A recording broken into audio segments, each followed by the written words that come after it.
ようございます。Thank you for having us in this meeting. Yeah, Am welcome back, Mm. Shilpa. Good to see you Yes, again. the same year, Mina, the same Okay. year, Raghu-san. Yes, Namaste and konnichiwa, everybody. Good morning Conch. and welcome to this session of IJK. Good So I morning. just want to give a proper introduction to what we are as a community and then set the context for today's session. So my name is Ragav. I'm one of the organizers for IJK, Indo-Japan Kai. And we started early this year with an intention to bring together people who have interest in both India and Japan in any context, like whether it's a cultural interest or a language interest, or like you want to travel or exchange art or culture or whatever it is, business. So there is I think uh, there is a lot of interest about Japan in India, and I think there is at least some interest in Japan about India. So we anticipate this to be like a strong community as we move forward, and we're very in the very early stages. It's just our fourth, actual session. So we have a couple of hosts other than myself. One of them is Akash, and other is Mina. Mina is from Japan, and we've already had proper introductions for both of those. And today, Akash is currently unavailable, but his wife Priya is present for us today, and she's a special guest actually. And for today's session, I think she might be more of an appropriate guest. And yeah, so today's session is all about learning Japanese. We want to discuss Japanese language learning as a as a craft, and what are the challenges that most people face, and we want to discuss those things, give you guys some tips. And I think Priya is the probably the most suitable guest in that regard, because she's also a Japanese instructor. Um, Quickly, I think maybe we can start with Priya's introduction. Priya, you can quickly introduce yourself, give them the context of who you are and your background and your specialty, and then Mina, you can go with a little bit as well, and then we'll start with the session. Yeah, go ahead. Okay, thanks Raghav. Hi all. So like Raghav said, my name is Priya, and I was living in Japan for almost 9 years. So that's when my inspiration for learning Japanese language started. But to be very honest, I think in 2007 itself I started with my Japanese learning journey. However, for in 6 months or so, I wasn't very serious about the language back then, and I stopped learning. But then in 2016 I started learning the language again, and this time the experience was completely different. So that was after I moved to Japan. And when I was living in that environment, and because I had learned the language for 6 months many years back, this time when I actually looked at the book, it all felt like so relatable for me, and I suddenly started liking the language so much, and I started learning the language. So I was also blessed with a good teacher. But alongside, I'm also a soft skills culturals cross culture trainer. I was working in India for 3.5 years with Cognizant from 2012 to 2015, and then 2016 I moved to Japan, and I started teaching. In corporates, I started doing training sessions in corporates on cross culture to the Japanese employees on how to expand globally and how to come out of their hub, and whether it's from a presentation standpoint or whether it's from a group speaking standpoint, I started helping them on cultural expansion. And then 2020, towards the end of 2024, we moved to India again, and right now in India again I work with some of the corporates and universities on teaching both cross culture Japanese work environment and living environment, and JLPT oriented teaching. So I also teach, I'm specialized in teaching for JLPT also. And alongside all this, I'm also a musician. I play the flute and I sing. So these two are completely random professions, but then I try to somehow bring that together under my roof. So that's what I do. Thank you. Super happy to have you, Priya. So multi-talented. Thanks for joining in. I think you're based in Chennai, right? So yeah, Yes. so just for the audience knowledge. All right, Mina, you can again. We've already introduced yourself, but you can just quickly introduce yourself as well. Yeah, sure. Hi, good morning. おはようございます and こんにちは. So right now in Japan, it's in the afternoon, about 3 o'clock, 2:30 p.m. So konnichiwa time. So my name is Mina. I used to live in Chennai for more than 2 years, and I just came back to Japan on April this year, and I'm preparing for my own business. But before that, I used to work in a Japanese company based in Chennai, and I got to travel all of the major cities in India. And I love, exploring all the cities and meeting new people, exploring diverse culture in India. And, yeah, so my background is basically HR, human resources. So back in the Chennai days, I used to conduct employee trainings and also look after for operational excellence for that company. And now I'm very excited for a new journey and very nice to connect with everyone here in IJK. Yeah. So that's all. Yeah. And you guys can go to our YouTube channel to see some of the earlier episodes where Mina went over in more detail about her business journey as well and some of the other details. So getting on to today's session, right, I want to keep this as open as possible so that we can have questions from you guys. So in case you guys have any questions, please use the chat to write up the questions, because in the starting session I want to ask a few questions about learning Japanese to both Mina and Priya, and then we will get on with having you guys ask the questions, and we can continue the discussion. So first thing I want to ask is from a perspective of somebody who's never learned Japanese. I don't know any Japanese. I'm just coming in as a community organizer here, and I wanted to learn more about what is it like to learn Japanese, because whatever I've heard is that Japanese is one of the hardest languages to learn, right? There are several levels to it. I think what I've heard is, maybe it's a misconception, but what I've heard is that some of the more advanced levels of Japanese are even hard for Japanese people. It's something that I've heard. And I want to get on with the basics. Mina, I want to ask you first. Tell me a little bit about Japanese language from a very high level, and then also talk about your journey learning Japanese as a Japanese person. What is it like? How does it start? And what are the different levels? We can start with that. Yeah.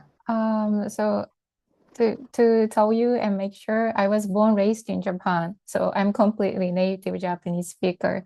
And when it comes to learning Japanese, even for me, like Ragav said, as you know, we have hiragana, katakana, kanji.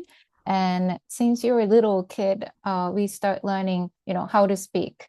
But of course, we wouldn't recognize what's the difference between hiragana, katakana, or kanji literature differences. So before you actually going into elementary school, we start learning how to write hiragana and katakana and kanji as a final step. So for me, it's like a recurring writing, practice again and again. So all of your elementary school days, you need to keep yourself practicing writing kanji so that you can keep remembering. Yeah, and it's never ending learning for native Japanese speaker as well. So today also, I have plenty of kanjis I cannot recognize or I cannot read. Maybe Priya, you can understand, but when it comes to kanji for fish, sakana, there are a bunch of kanji exist, and everything is a similar look like. Yeah. So in that sense, you will never get bored learning Japanese, but at the same time, you can expect there will be so many complex, structured kanji as well. Yeah. Is that okay enough? Yeah. Yeah. So those three variants that you mentioned, hiragana, katakana, and kanji, those are these scripts, or is these it's literature. Yeah. Okay. So, I'll have to look into it more, but I just want to because I have completely no knowledge of any of these things. So these are different scripts, and it's a completely different way of reading that. Okay. Yeah, it's so we have it's like an alphabet for ourselves, hiragana. Okay. And hiragana is more for a Japanese terms, what we have in original in Japan. And when it comes to katakana, it's more simplified literature as compared to, hiragana, and it tends to use for foreign languages. So, for example, when we want to write a foreign country's name, like India or America, we use katakana instead of hiragana, because hiragana is more representing our original thing, and it's basic for everything. So it's mix of hiragana, katakana, and kanji. So when you open the Japanese book, it's consists of mixture of 3 different kinds of literature. And kanji is basically simplified Chinese character. So we have a lot of similarities with the Chinese character and also our kanji. Oh, awesome. Great. Yeah. And I mean, there are a lot of ancient languages where, like, the way you speak is different from the way you write. Is that something like that in Japanese? We have various. I think maybe Priya can explain better than me. But for one kanji, we have 2 different kinds of, ways of reading. So how to pronounce, reading and pronounce, how to pronounce. So for example, the kanji for river, you can read in the Japanese ancient terms. Besides, you have another way to call in Chinese way, like a Chinese Japanese way. So maybe only if I listen to it, it's very complex. And I think, Ragav, I think you are going to give up on that. But yeah. Yeah. But No, when we can explain it with actual kanji or actual sentences, more easy to understand. And I think everybody here today is, I think, already learning Japanese, so maybe can recognize those differences, I guess. No, I'm asking these questions mostly for a mixed audience, because, like, not everybody may be, they may be interested in Japan, but they may not have any formal training as such, right? So I'm asking these things for, like, to get a high level context about what the language landscape looks like. I think it's a good start that we've got these, like, different categories, even if you don't really have a clear idea. I think it's vaguely you are aware that there are these things. So that's useful. Yeah, of course. And this is how we as Japanese person consider these differences. So yeah. It's always good to have, like, proper context from somebody who already knows these things, rather than, like, reading about it or something like that. So thanks a lot, Mina. And Priya, like, I want to ask you, like, you already mentioned a little bit about your journey learning Japanese.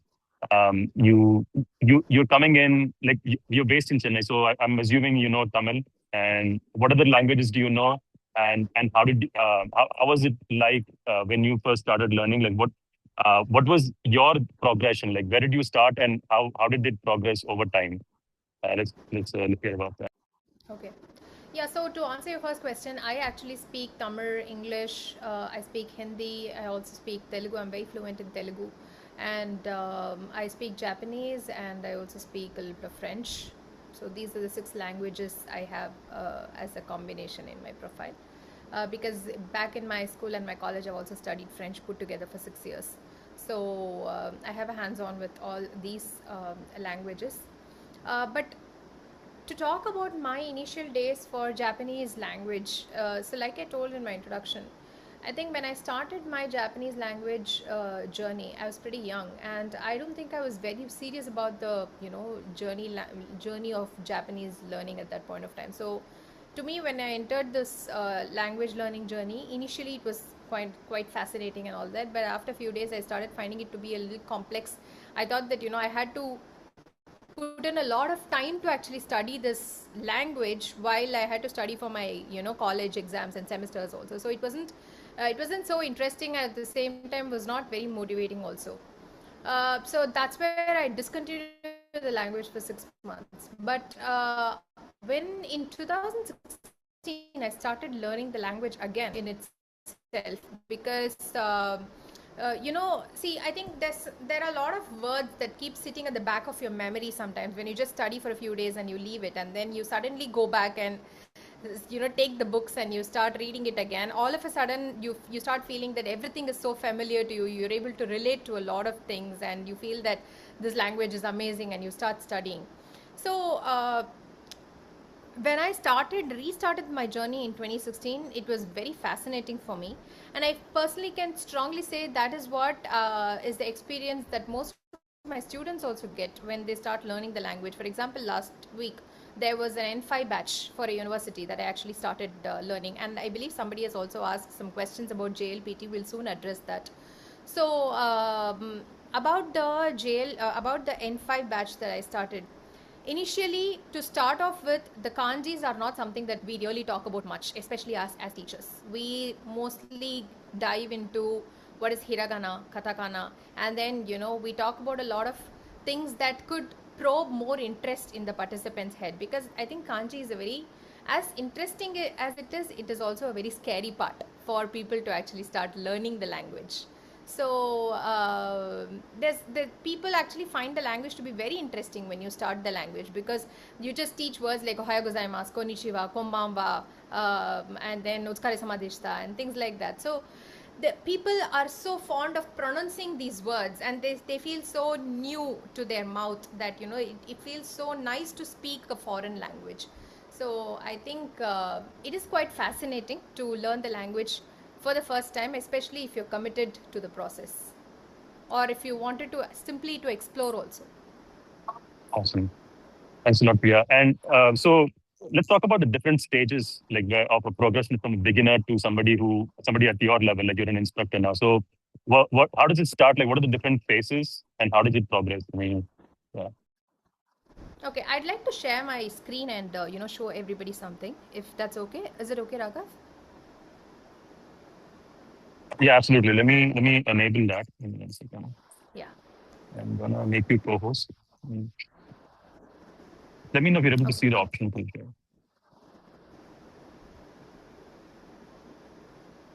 I have share settings. Share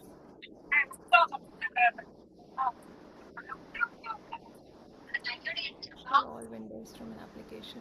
Okay. Okay, I just But then enabled it now. Yeah. Take now. Okay, yeah, it's enabled. So before I actually share my screen, let me give a little bit of heads up on what JLPT is all about. So JLPT is Japanese Language Proficiency Test, and this is conducted by Japan Foundation in collaboration with JEES, Japan Educational and Exchange Services. And they conduct this exam together. And I think until 2010, we had only 4 levels, which is L1, L2, L3, L4. But from the year 2010, we started, sorry, not till 2010. Until 2010, there was only once in a year that this JLPT exam was conducted across the world, which will happen on the first Sunday of every December.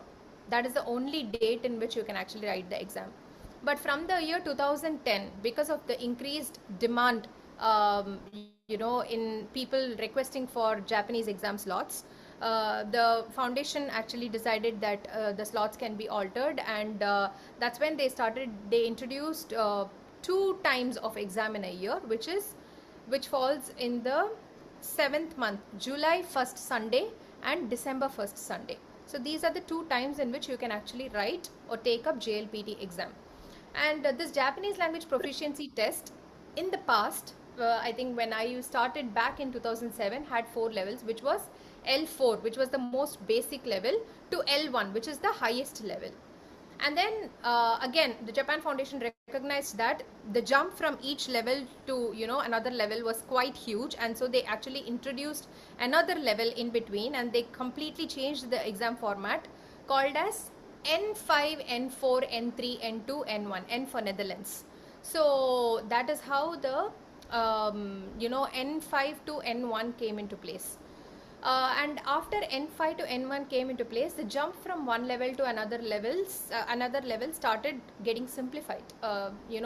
It was at least not extremely complicated as that of the L4 to L1 level. And this N5 to N1 has various different structures in which the exam is conducted, and I'd like to show you all this information from the Japan Foundation, from the JLPT website itself, so that you all have a clear idea of it. Please allow me to share my screen.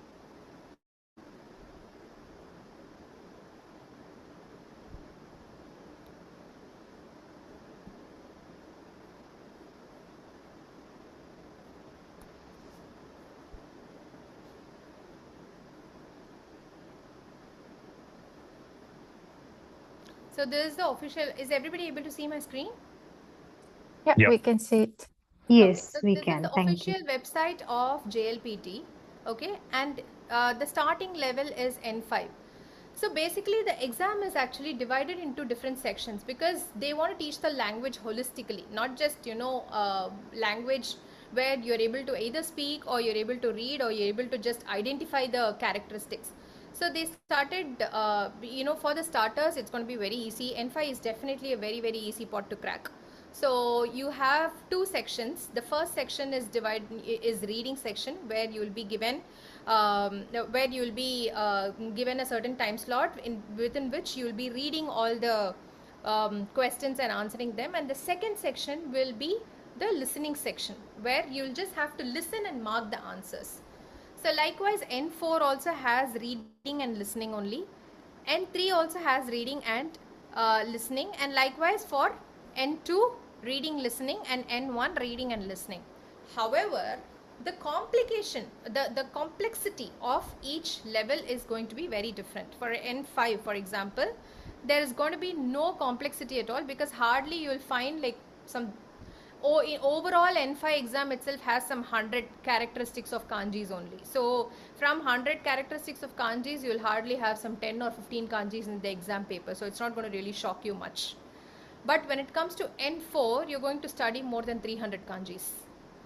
And then you come to N3, you're going to study more than 700 kanjis.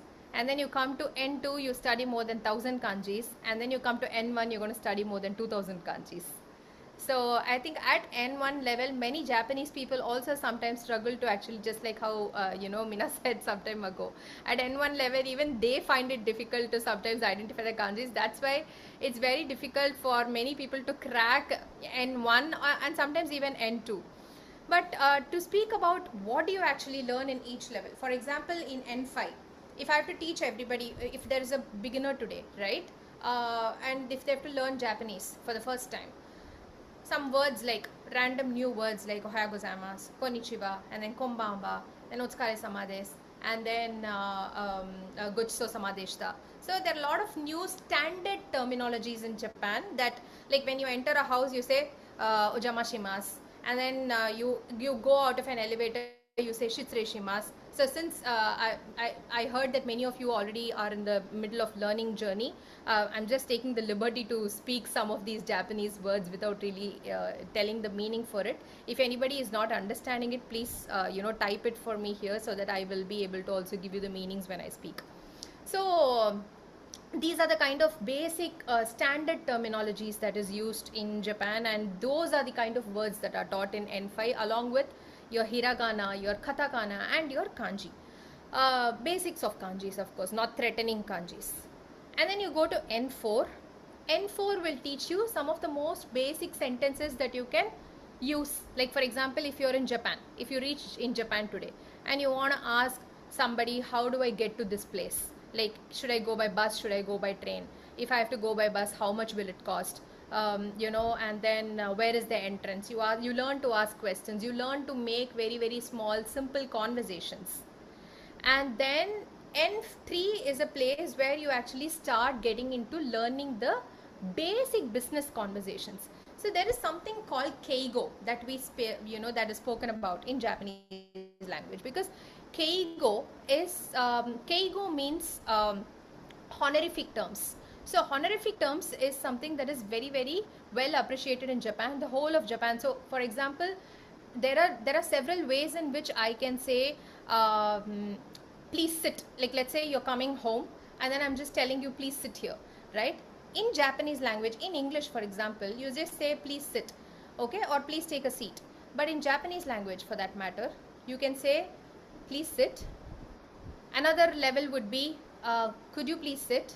Another level of honorific way of speaking would be I would like you to sit. Another way would be I would really like you to sit. And then another way would be I would be really appreciative if you could sit. Another way would be I would be really thankful if you could sit. So there is one level beyond, and there is literally never ending to this honorific terms. That level, I'm sure Mina sir would agree with me on this. So there's that level of honorific terms that you actually use in Japanese language. And the introduction to that and getting into your business Japanese is something that happens in N3 level. And then coming to N2 level, people are actually going to take you more serious now, because you've been learning Japanese for a while now, and you also have your N2 certification, which means you're expected to speak really good business Japanese, where, you know, in a meeting, there's like, for example,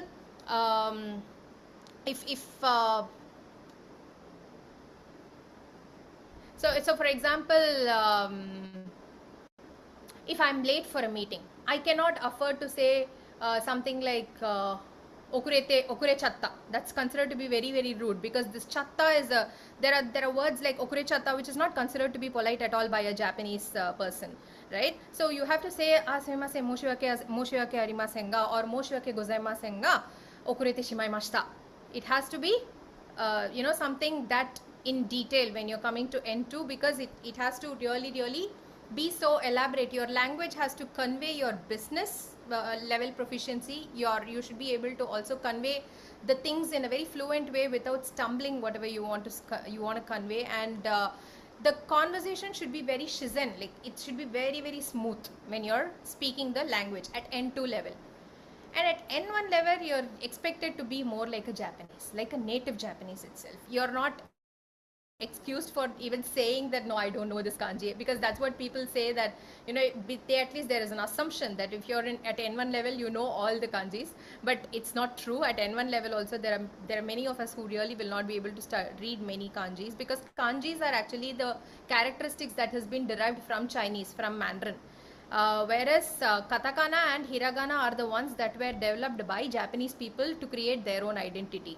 So yeah, the world's toughest language today is Mandarin, and it's those characteristics that are used by Japanese people in order to you know, retain the past ancient you know, birth of the language. So it's very difficult to actually understand all the kanjis or recognize all the kanjis. So at N1 level, for example, people who are like journalists, at N1 level you should be able to read the newspapers of Japan, and it really, because newspapers are a classic combination of very, very high level reading of kanjis.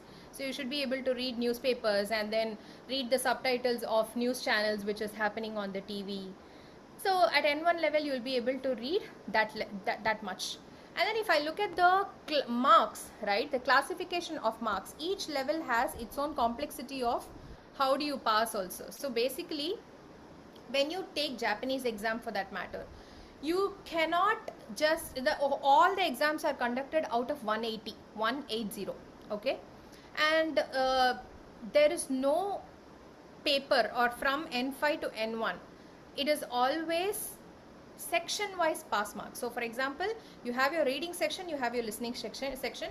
For you to obtain your N5 certificate, you should have passed in reading section with 19 marks, in your listening section with 19 marks, 19, okay, 19 marks is minimum, and then your listening section with 19 marks, and then put together also you're supposed to score I think overall, yeah, so this is the each section, and overall put together you're supposed to score 100 out of 180 in N5 level. So likewise in N4 level, your reading and listening section wise you have to get minimum of 19 marks, and then overall you have to get 90 out of 180. So for example, let's say I am getting some 15 marks, 15 in my listening section, but I have about 55 marks in my reading section, and my overall score is also, you know, going somewhere above 90. I would still be considered as a failed candidate, because I have not met the bare minimum pass requirement of my listening section. So that is how the section wise scoring is done. So likewise for your N3 also, it is 95 out of 180. For your N4, it is oh, I'm sorry, I'm going in reverse order. Let me correct this again. N5 is 80 out of 180, their overall pass mark, okay, and then your N4 is 90 out of 180, N3 is 95 out of 180, N2 is 90 out of 180, and N1 is 100 out of 180. N1 is the most difficult to crack because it's 100 out of 180, and section wise also you have to get 19 marks, which is also very difficult. It sounds very simple, it's just 19, but the exam papers are full of multiple choice questions, and trust me, the questions will be extremely confusing. So you cannot just get away with, okay, it's just multiple choice question, I can do a, I can do a random choose the correct answer. No, it doesn't work like that. So that is the overall picture of JLPT exams. And some of the strangest small little facts that I would like to give is, in exam, especially for Japanese exam, you're strictly supposed to use only pencil. You're not allowed to carry a pen to the exam hall. And then you're strictly supposed to carry your own water bottle, because nobody is going to provide you one.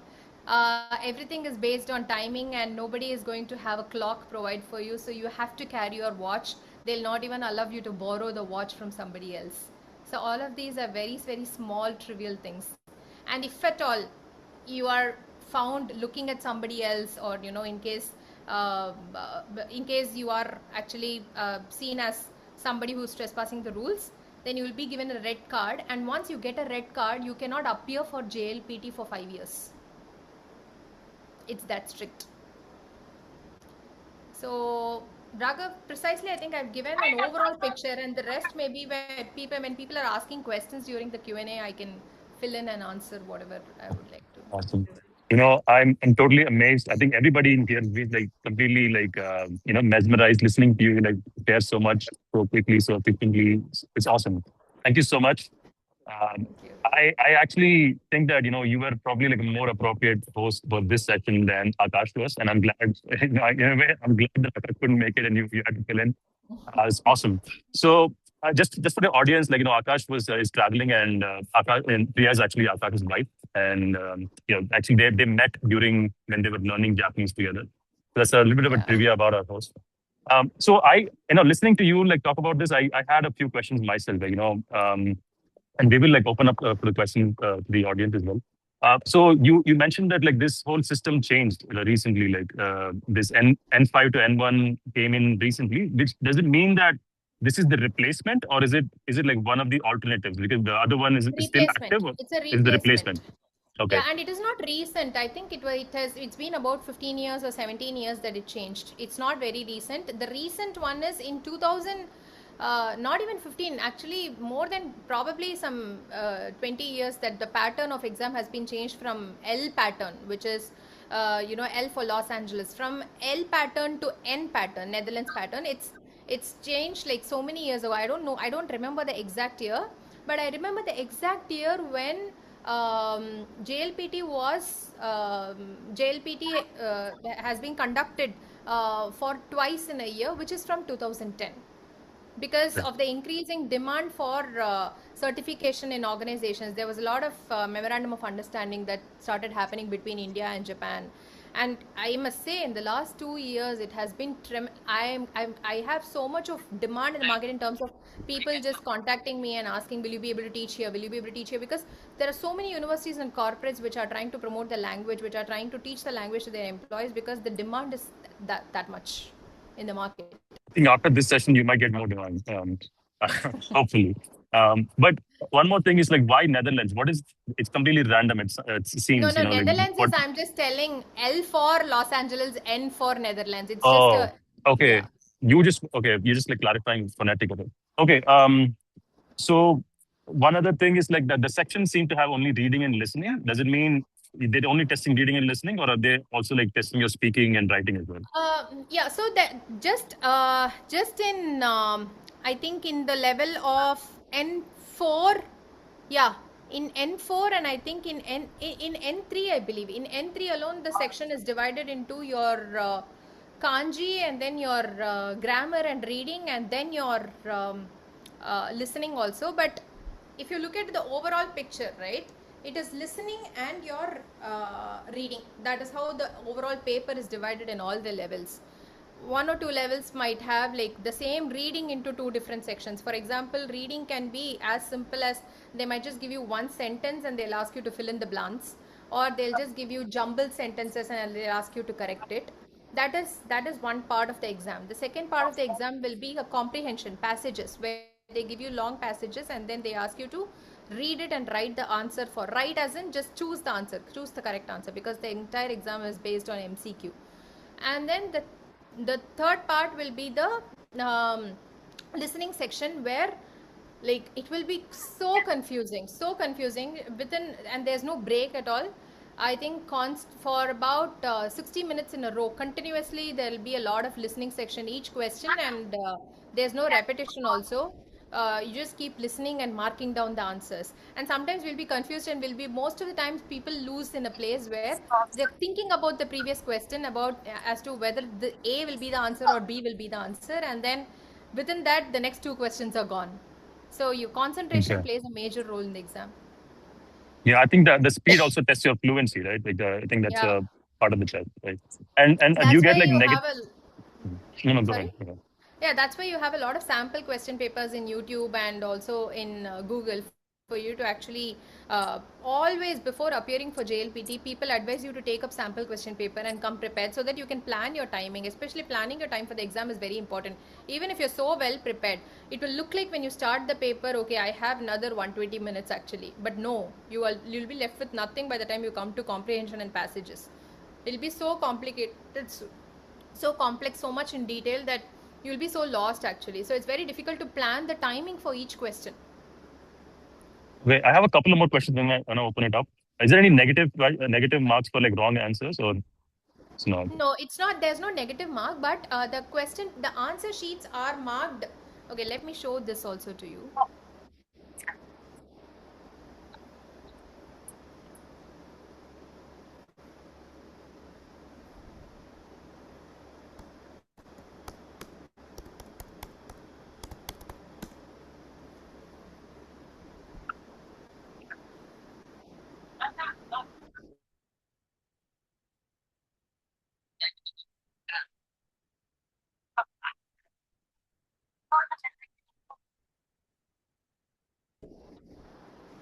I show up one immediately.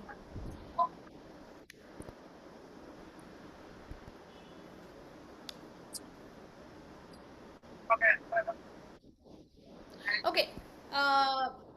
While this is opening parallelly, let me just give a heads up of how the answers are marked. So answers are actually shaded. You don't mark it. You don't write 1 or 2 in Japanese language. You actually, sorry. So you actually shade the answers. The question will say question number 1, and then there'll be 4 boxes, and then you shade it properly. If the shading is not done rightly, then they will not consider that as a valid answer and will not, count it at all. Okay, and I've seen like at least 4 people asking about the fees. So I want to like combine the question about the fees with the time it takes. By the way, Priya, are you available? Like I think your video is frozen. Able to hear me properly? Yeah, I think it got stuck suddenly. Yeah. Okay. So first thing is like how long does it take for somebody to go through these levels, and what are the fees for the exams, and also like how much does it typically cost for somebody to learn these? From N5 to N1, it typically costs somewhere between 1,500 to 2,500 for you to just apply for the exam. So for each level, rupees. For each level, the rupees differs. For N1, I kind of remember seeing last week it was somewhere around 2,400 and something. And N5, the charge will be much more lesser. But the most important thing is that the seats will get filled very fast. In Chennai, in Tamil Nadu, in whole of Tamil Nadu, the only organization that is officially approved to conduct a JLPT exam is ABK OTS Dosokai, and since they are the only exam conducting organization, the seats are quite limited for each levels, and you'll have to actually quickly fill the application and submit it for you to be able to have a slot to write the exam. Otherwise, you won't be able to even write the exam. I actually want to give an introduction about another exam here. So in the last few years, alongside JLPT, because JLPT offers exams to be taken up only twice a year, and many organizations and corporates actually started wanting certificates, and people were not in a position to take exams because there is no exam conducted beyond twice a year, a private organization came up with an exam called as NAT, N-A-T, okay? And this NAT also has 5 different levels, and that is called as, those levels are called as Q5, Q4, Q3, Q2 and Q1. And in the industry standards, the NAT Q5 is considered to be equivalent to JLPT N5.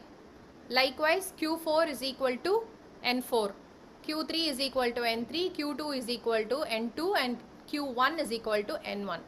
That is the industry standard expectation. So in case you are not able to appear for JLPT exam, you can appear for NAT at any point of time during the year. NAT is also conducted by ABK OTS Dosokai only, but NAT happens depending on the level, sometimes every month or every 2 months. Like for example, if it's an N5 exam, you can even take up every month. If it's an N1 exam, it happens, I believe, once in 3 months or something like that. So it is a private organization, of course not as recognized as JLPT, Japan Foundation. However, if you go to an organization and they ask you, do you hold an N2 certificate? You say, no, but I hold a Q2 certificate. They'll still hire you. That's So awesome. NAT is a shortcut for you to actually, and also it gives you more additional choices. Like for example, this July I wrote my JLPT and I'm not able to clear it. I don't have to wait till December for me to prove my proficiency and share my certificate, because if I write my exam in December, I'm going to get my exam results in somewhere around February. So I'll have to wait till February to produce my results. However, if I don't clear my JLPT in July, then I think in August itself you will be able to write your NAT and you can produce your certificate immediately to your organization. So that is where the shortcut of NAT came into place. And the fees for that? Somewhere around the same thing that I told for JLPT. If you Okay, go and to ABK OTS Dosakai Chennai page, you will be able to get all these details. okay, I think we'll share And these links in the WhatsApp group when after this session. Yeah, sure. I'll also share the link. Like for example, right now I tried sharing the same, but then just a minute. JLPT Chennai. Also, like so I wanted to share this page in particular.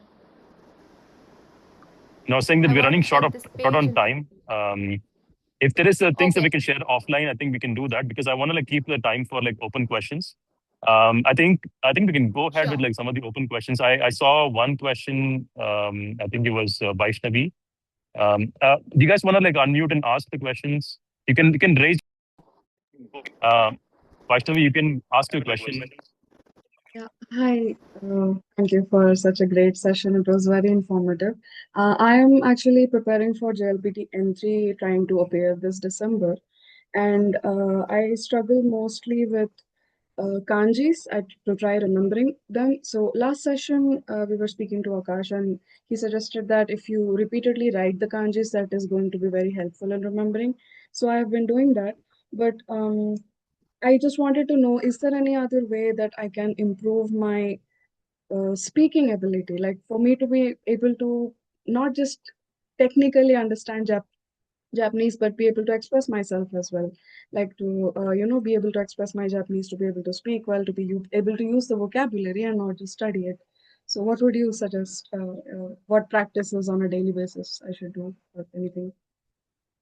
Okay, me as a Japanese teacher, as a foreigner who has learned Japanese language, I have always found interesting ways to learn the language. So, for example, whether it's kanji reading, I use a lot of flashcards, or I constantly keep using apps to just scroll through the flashcards, and I remember kanjis like that. I don't try to read the onyomi and kunyomi separately because it's very confusing. So I just try to identify as long, even if you're not able to write, because end of the day when you type the kanjis, your computer is going to take it. These days you don't really write the kanji, so as long as you're able to identify it, that's good to go to. So using flashcards is also a great idea to actually remember the kanjis.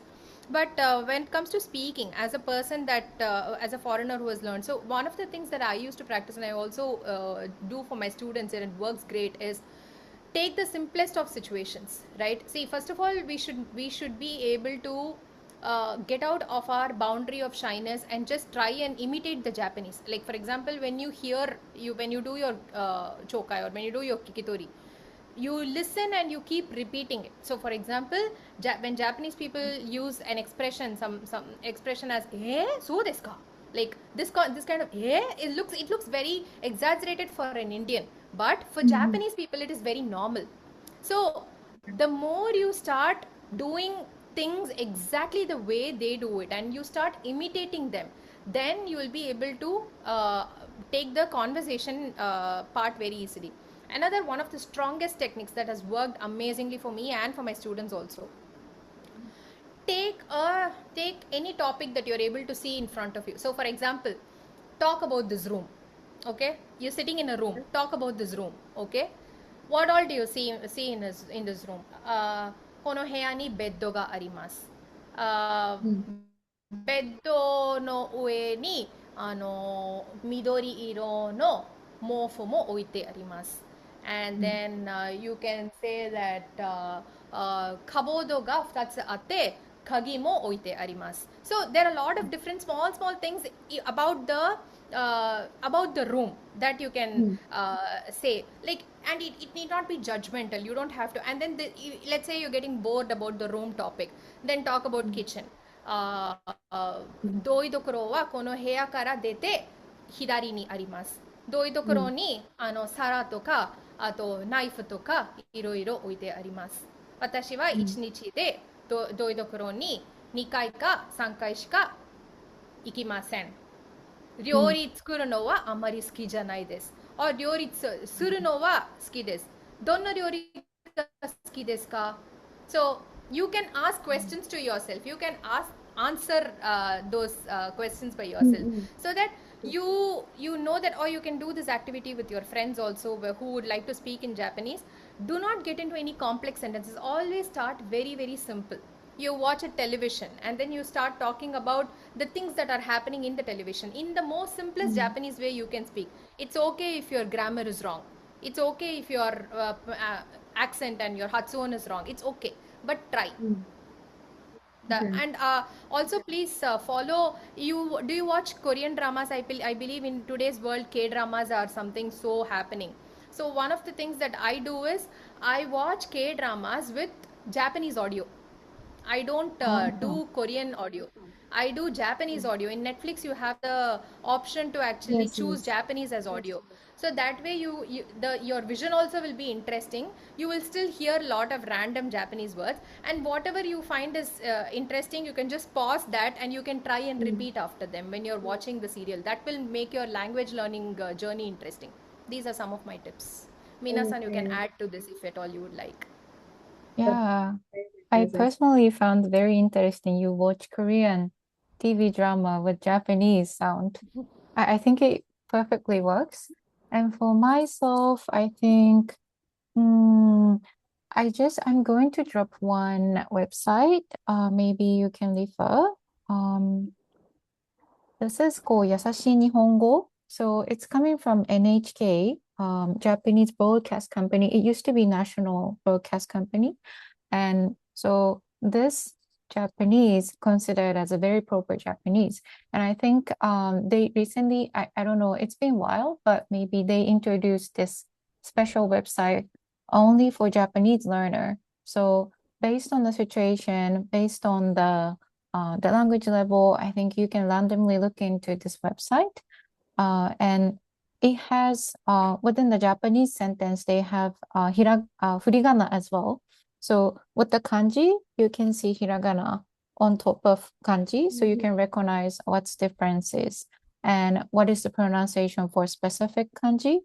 And maybe second thing is, I think many people now know about, AI tools like Gemini, Copilot, and they have, conversation function. So in case you want to, make sure if your explanation is right in grammar, I think you can randomly talk to Gemini also, so that he can provide, correct explanation or expression ways, or even you can continue speaking. So that is maybe 2 tips I can give you. That is great. Thank you so No, much. I I also actually really do. agree with the Gemini talking. Sometimes I get bored and I actually talk something randomly to ChatGPT in Japanese language, and it also responds to Mm, me. So Yeah, mm, I try generating these small paragraphs through ChatGPT and I try reading them and then I type what I understand in ChatGPT and try to correct like that. I try practicing comprehension that way. There is one more question I wanted to ask. Uh, Priya-san, while you were mentioning about N3, N2, and one different exams, you mentioned that a little bit of business words and like a little more professional side of conversation and kanji and all these would be expected after N3, N2, yes, and N1. yes. So for now, as if for example, I listen to some podcasts mentioned as like N3 level podcast. How do I know how to differentiate between casual conversation or a professional conversation, and how do I differentiate and how do I learn the professional side of the Japanese speaking? See, I think it's very simple if you ask me, because if let's say you are at an N5 level, you actually do not know any of these keigos. So you just start the conversation either with konnichiwa or ohayo gozaimasu only.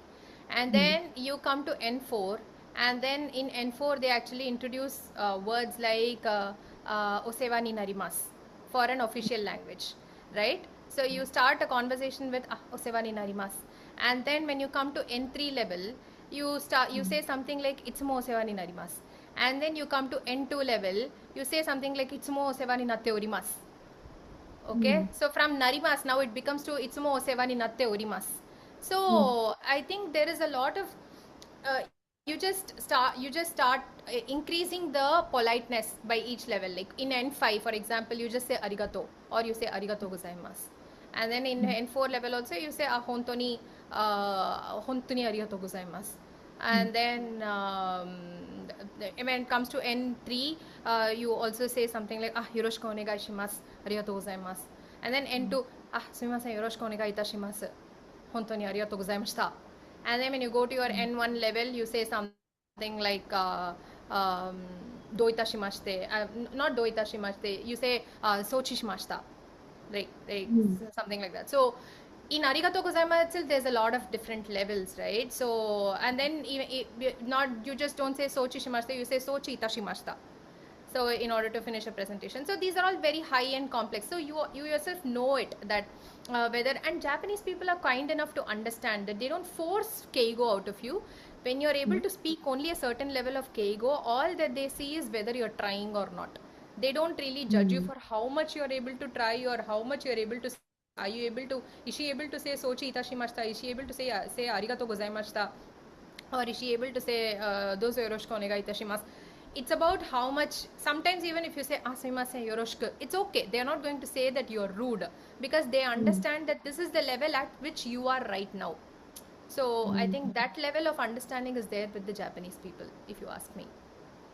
That's so nice. Minasan, would you like to add anything to this? I think maybe I want to get more explanation from you. So Vaishnavi. So in terms of which level of Keigo you feel not confident, or like what exactly you want to know? Like how Um, much?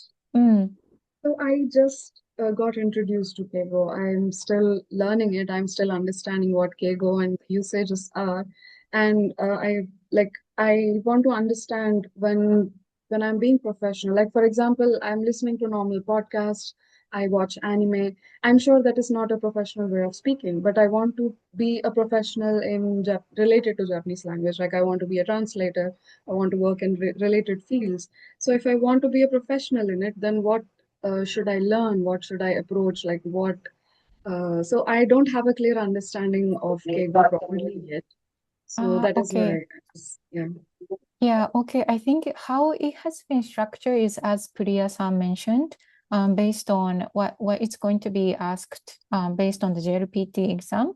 But I think as a Japanese person, what I can give you as an advice is, I think based on where you go, which situation you will be in. So at office, when you talk to your boss or manager, obviously you need to use, higher level of, keigo. And among your colleagues or with your junior, the level would be lower.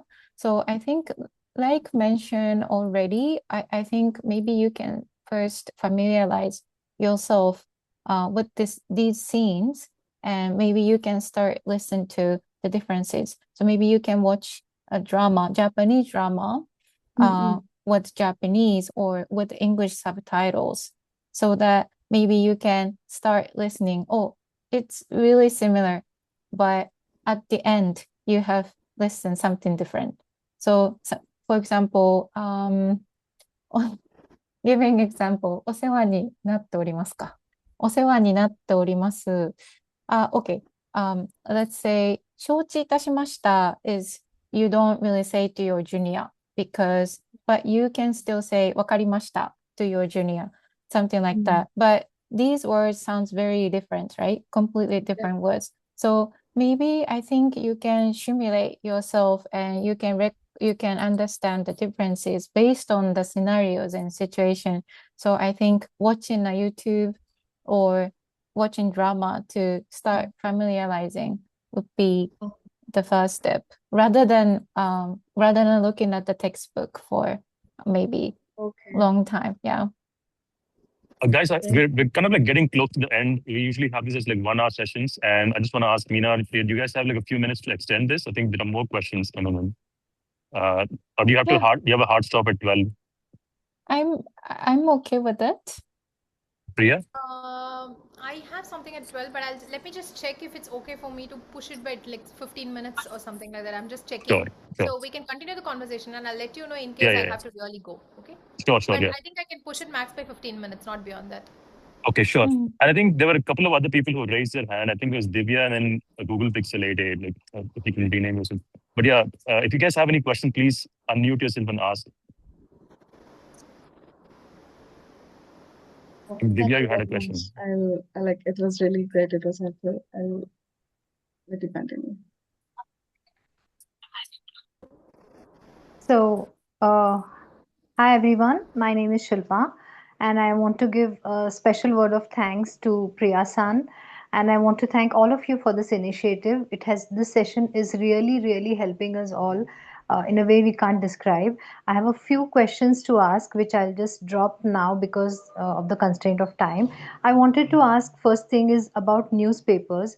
Like Priya-san said, that some newspapers we can read to improve our reading with Japanese language. So are there any newspapers that you would recommend are available online which are good to go ahead and take up for practice? No, so to sorry read? to interrupt here. I said that once you come to N1 level, you will be able to read newspapers, because that is when there will be a lot of mix of kanjis, which will also, it's at the N1 level that will facilitate you to be able to read kanjis. Right now, what you can do is to read small stories. Okay. Not newspaper. See, there's an app called Jikara, Jikara. Okay, you can download that app, and that app has small stories in Japanese. Oh wow, that's great. I think that will be an easy start for you to start reading Japanese. Sure. And it just has, one like, more. scene-wise, it has a lot of cartoons, and it's very interesting to read those stories. So yeah. Excellent. And it has level-wise stories also. For N5, the stories will be very simple. For N4, it will be a little difficult. N3 will be more difficult. The stories will be like that. Yeah. Wow, superb. Just one more question. I'm sorry. I just wanted to know, for enrolling for JLPT, is it compulsory to put your name about an institution? Like, do you need to have an institution to No, you fill in can the be an individual JLPT? to apply. You don't need an institution. Okay, because Anybody someone can told go me. into your JLPT Chennai website. You just type in, are you from Chennai, Shilpa? No, I'm from Pune. So you Priyasan. can just go for your Pune, just see who is the Pune exam conducting center. Right now, actually, the applications are open, because some of my students who are writing in Pune branch, and they just told me yesterday that they applied for exams. So you can just see who is conducting the exam for Pune center, and you can apply it there. Mostly Okay. for your July exam, March is when the applications will be open. And for your December exam, mostly it is August is when that application will be open. The application is not Okay. open all through. So like I said, all Okay. the centers have only limited seats. So they have like some August 1 to 30 or March 1 to 30 or whatever. They fix a date. And they also, if you go into that website, they also tell from which date to which date is the exam, and within that Okay. date you'll have to apply. But again, if the slots are already filled within that date, you will still not be able to get the slot. Then you'll have to look for Bangalore center or Chennai center or Karur center. There are different Okay. centers that conducts the exam. Delhi center. Okay. So basically, I can do self study and I can still apply for JLPT through Yeah, these yeah, you can be centers. an individual, no issues at all. Okay, okay, okay. You have helped me a lot, Priyasan, and I'm very, very excited to meet you and get all this information. Thanks a lot. Sure, Arigato sure. gozaimasu. Honto ni. Yeah. Thank you. Yeah. Yes. Okay, are there any more questions? Mm, If not, I think we can close it here. And I will be sharing all the links that were discussed here in the Oh, I WhatsApp think group. Akash-san has also joined. Akashi-san. I see his name, so I believe he has joined.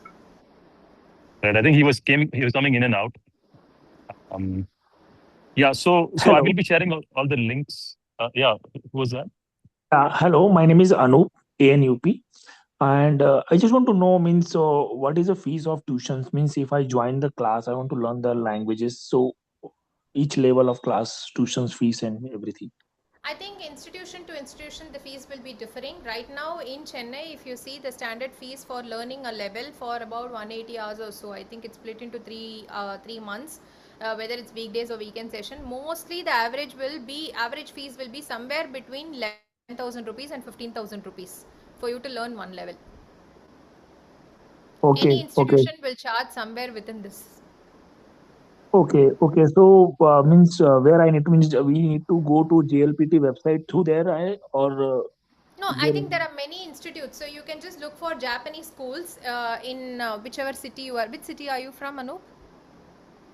Actually, I just recently I have come here in Bangalore. Okay. So actually, yeah, actually my hometown is Mumbai. Acha, but both Bangalore and Mumbai, I don't know about Mumbai because I haven't heard much in Mumbai, but that's because I don't, do business with Mumbai yet. But Bangalore has a lot of, because Bangalore, some of the schools have even approached me if I can teach in their institute. So Bangalore has a lot of institutes that teaches Japanese. So you just put Japanese schools in Bangalore or Japanese schools in Mumbai, you'll have a lot of schools. But I Mhm. believe more than Tamil Nadu, Bangalore, Mumbai could be a little expensive fees wise. Okay, But I okay. don't think for one level any city will charge more than 20,000 is what I believe. So it would be somewhere, if we are charging in South, if we are charging in Tamil Nadu, if we are charging less than 15,000, they would charge maybe 2,000, 3,000 more than us. Okay, Probably. okay. Oh. Any other questions, guys? No, no, no. Okay. Thank you. Yeah, thanks a lot, Priya. Thanks a lot, Meena, for joining in. And Priya, if you can share, I think if you can send me your details as to how people can get in touch with you, because I think a couple of people have asked that. So I will share that information in the WhatsApp group. Yeah. And also, I wanna maybe we should discuss the next session. Like every month we conduct a session, and we need to have a topic on next session. I want you guys to share your suggestion as to what topic we should discuss on in the WhatsApp group, so that we can brainstorm that and then conduct a session based on that. And I want you guys to invite more of your Japanese friends. Okay, we want to strengthen this community. It's important that we have good number of people, and that's when we can strengthen the community aspect of this. So I would love for you guys to invite more people to come in, so that we can do more sessions. We can even bring in other guest speakers or whatever. So thanks a lot for everyone for I joining. would like Yeah, to just add one thing here if it's okay, Raghav. So for yeah, go all the ahead. JLPT learners, I would say that please download this app called Imiwa. It is one of the oldest apps.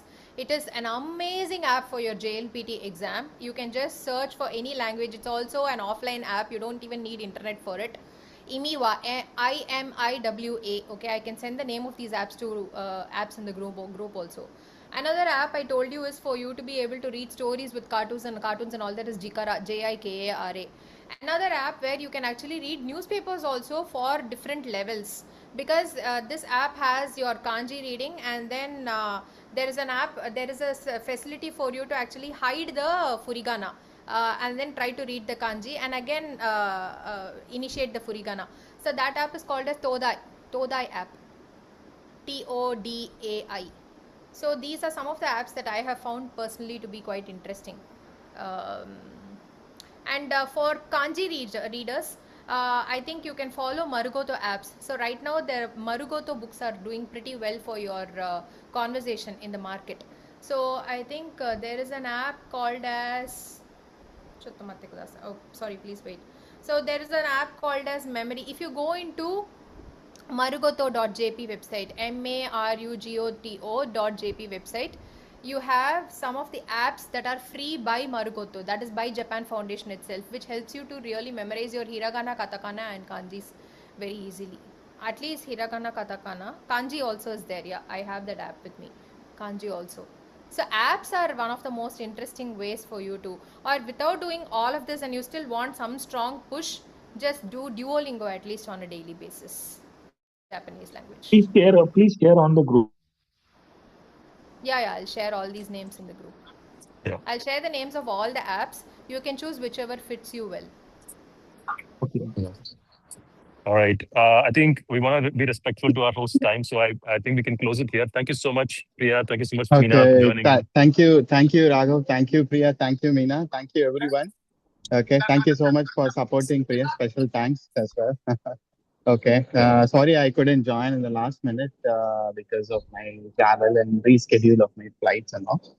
Okay, so soon, Mina, I will meet you next week, right? Yeah, of course. This See you week, soon. this week, yeah. Okay. Thank you so much. Raghav, is everything okay? Fine, right? Yeah, everything is great. So we will be brainstorming on the next month session, and there'll be we'll announce the next month's session there. Like I was saying, everybody please invite your Japanese friends or interested in Japanese. Yeah, I think we can close it here, guys. Thank you so much again. Thank Arigato you gozaimasu. all. Thank you all. Thank you. Bye. Thank you.